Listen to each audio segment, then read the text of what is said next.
আসসালামু আলাইকুম, কেমন আছেন সবাই? ভালো আছেন? এই যে আমার সোনামণিরা এখানে আজকে যে তান্দুরি চিকেন ভাজবে। আপনি জানেন এটা ওভারনাইট করে রাখছি। হ্যাঁ, টক দই দিয়ে। হ্যাঁ, এই যে কাবাব এখন এই যে ভাজবো, দাঁড়াও দেখাইতেছি। দুই চুলায় ভাজবো। বিসমিল্লাহ।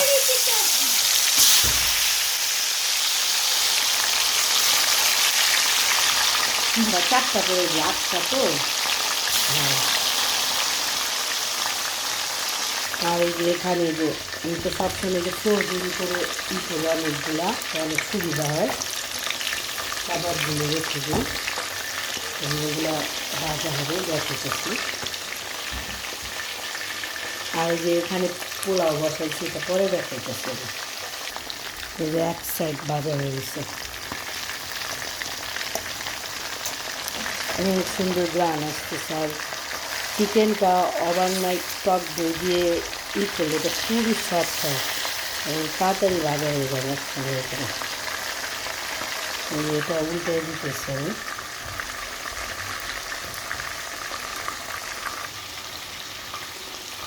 এই কাবাবগুলা মানে খুবই মজা হয়। আর যাদের বাচ্চা কাচ্চা বাসা আছে তারা এই যে একসাথে অনেকগুলা মানে তৈরি করে আপনারা ডিপে রাখতে পারেন।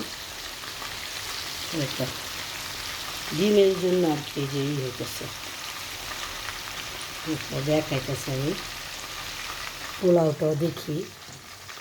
ও মাশাআল্লাহ, খুব সুন্দর হয়েছে, ঝরঝরা হয়েছে।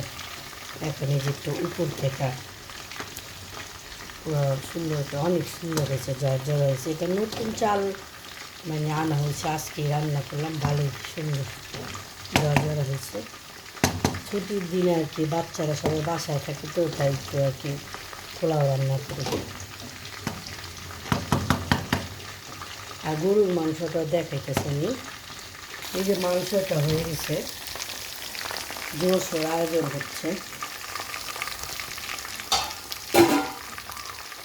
দেখেন কে এসেছে, চুল কোথায় তোমার? হ্যাঁ দাঁড়াও, সবাই মিলে আমরা খাবো আজকে। ওকে দাঁড়াও, এই যে এখন হয়ে যাবে। হ্যাঁ হ্যাঁ হ্যাঁ, এ দেখেন কে এসেছে, কে চিকেন খাবে। এই যে কাবাব তো হয়ে গেছে। কাবাব খাবে না তুমি? এই যে টিস্যুর উপরে ওঠায় নিতেছি। কে কাবাব খাবে? হ্যাঁ,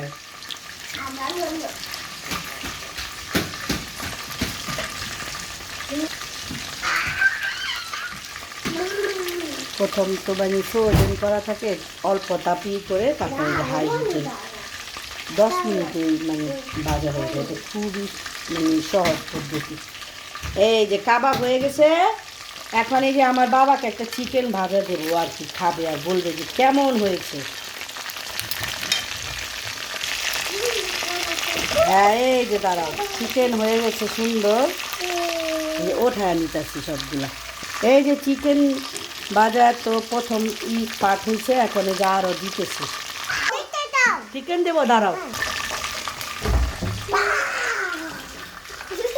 দাঁড়াই, যে বাকিগুলো ভাজবো।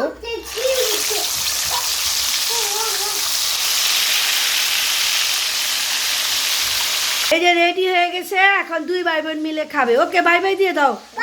Bye bye.